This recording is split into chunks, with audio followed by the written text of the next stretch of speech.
With your hosts, Tom McNamara and Bruce Woodburn.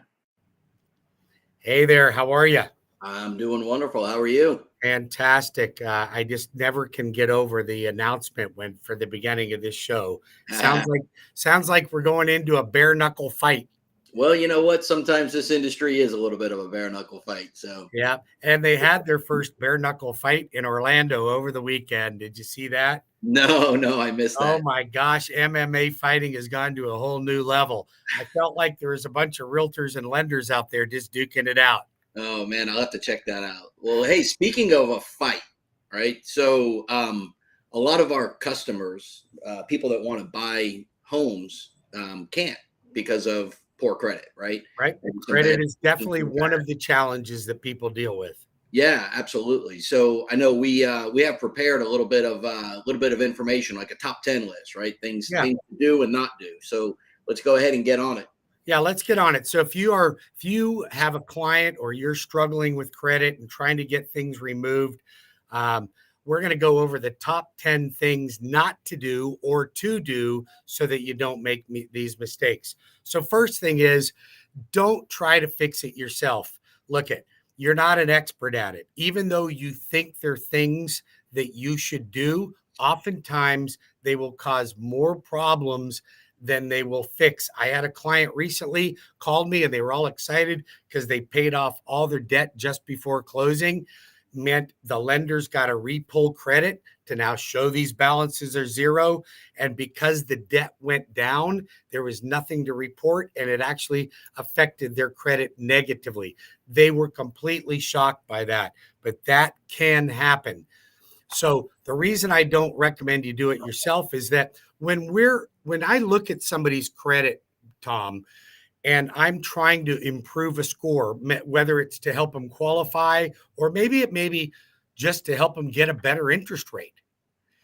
I look at every individual credit line that they have, and we run it through an analyzer with all three bureaus. So you got to remember, let's just say you got 10 debts that I got to review. That means I've got to do 30 different analyses, one for each bureau, because each bureau may not give you the same score as the other one by doing a certain thing. As a matter of fact, I was running one the other day where I showed a Capital One that was maxed out, was totally, matter of fact, it was above the max. And then I ran pay it to zero. It made no effect on them whatsoever. Right. You wouldn't know that. But if you were a consumer, you may go, well, I'm going to pay $5,000 off on that card. Well, that might have been that $5,000 might have been better served to distribute it with other cards that would have given you the score increase. But the consumer doesn't know that. So don't do it yourself. Number two. All right.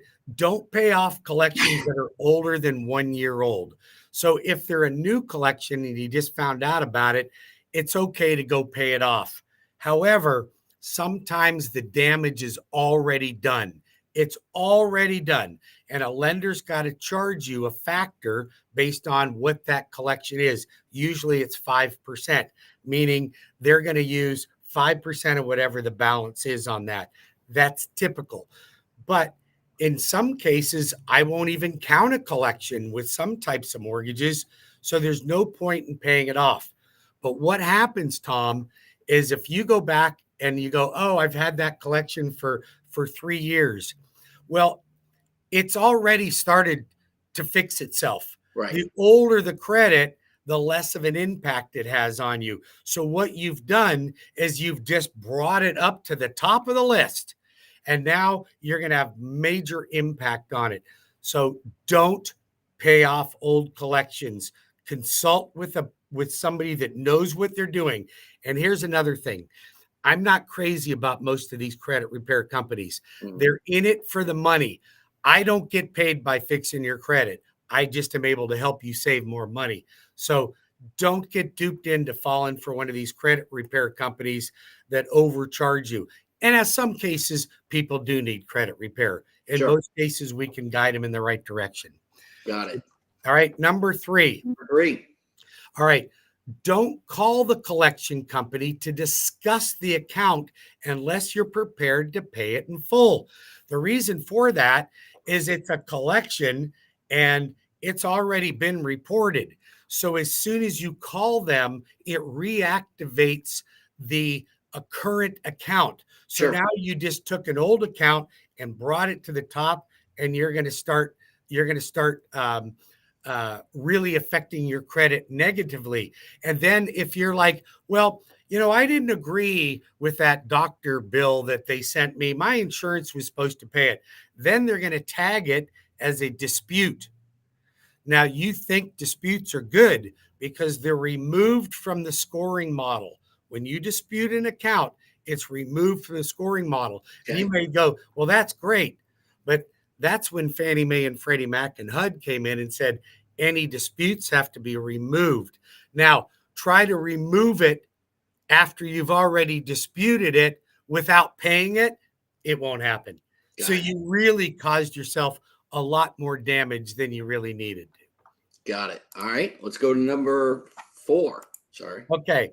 All right. Don't negotiate a reduced payoff if you're trying to get a collection removed. So you have to make a choice. Do I want to improve my credit?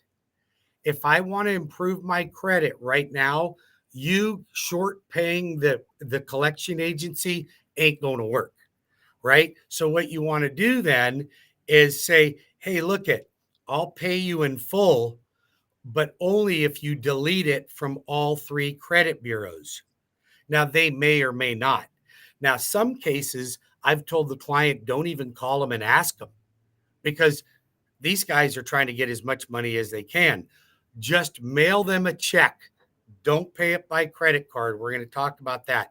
Mail them a check with the account number on there. And in the memo section of the check, it says paid in full in return for deleting from all 3 credit bureaus. Now, if that collection agency cashes that account, that check, it's contractual at that point.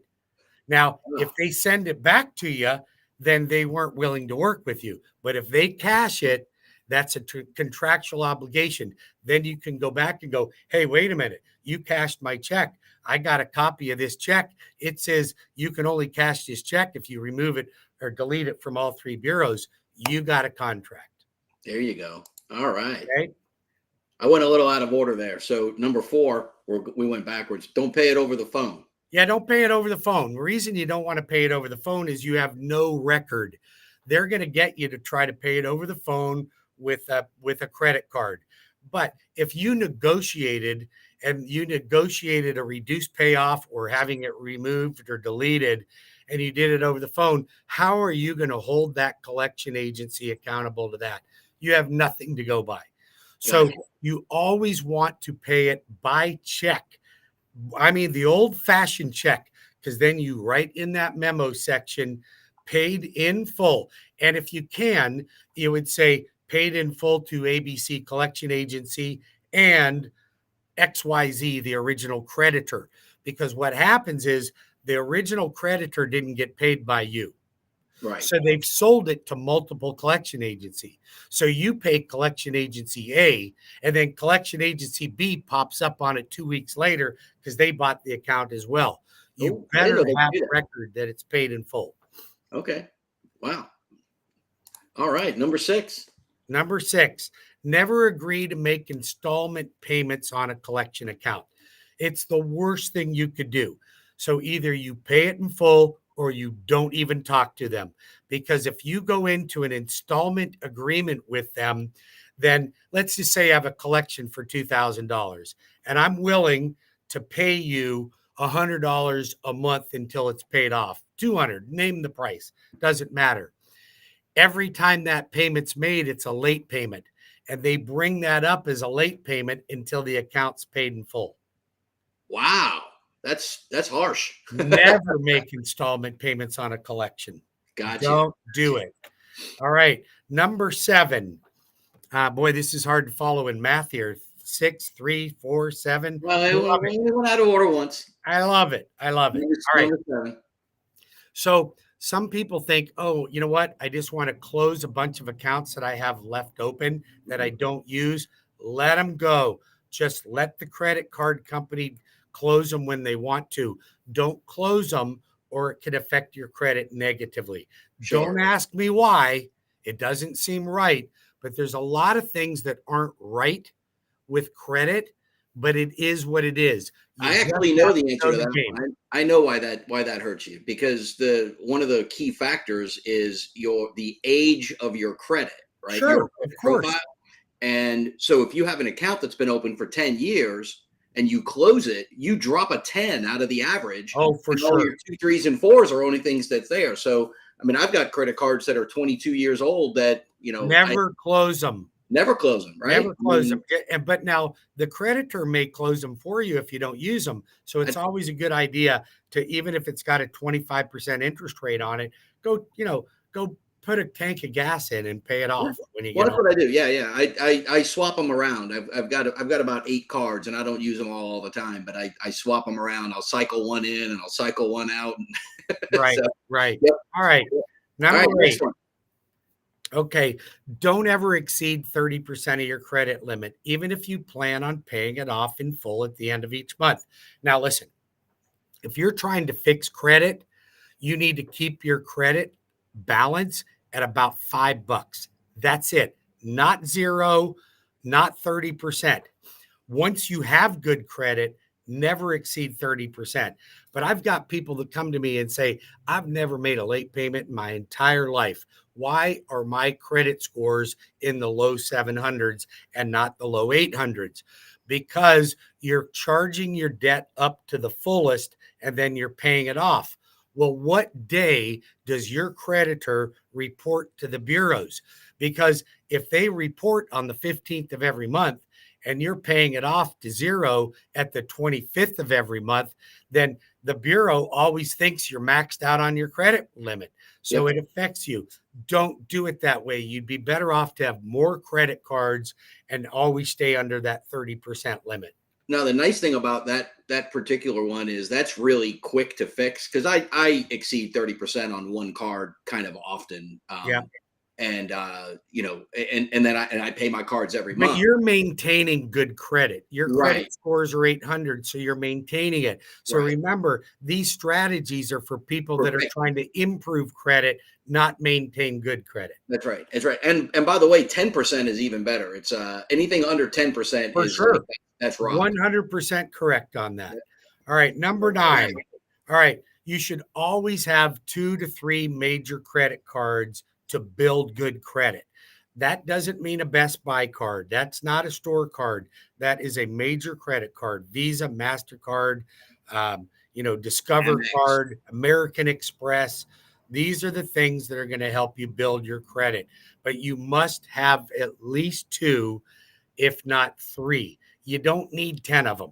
All right. Yeah. It's not important, but you won't get the benefit of your credit if you don't have them. And again, don't pay them to 0. As soon as they're at 0, the creditor's not going to report to the bureau. You don't get the benefit of it. So keep it at a low balance. Got it. Hey, by the way, that's another tip. If you do have good credit and you want to pass that good credit on to your kids, there's a couple of cards. Amex is one of them. Some of the MasterCards. If you add an additional user at one of your children, even if they're under 18, you don't even have to give them the card. You can just shred it like I did. But you put them on as an additional user and they will authorize user and they'll build credit. We're running out of time here though. Okay. So we're on number 10. The last thing is don't use Credit Karma for a free service. Credit Karma is a free service because you are the product. They're selling your credit data. Same with TurboTax. Don't use stuff for free, you guys. That's why your information is being sold. And it's not being sold just to American companies. They'll sell that to anybody that'll buy it, including overseas buyers. So don't use free services. Go to annualcreditreport.com. You can get your free credit once a year from them. Awesome. Bruce, this has been fantastic. We got about 14 seconds left. So I wish you a great week, and I'm sure I'll be talking to you a lot. Next week, we're going to talk about all the benefits of an FHA transaction. So you'll want to tune in for that.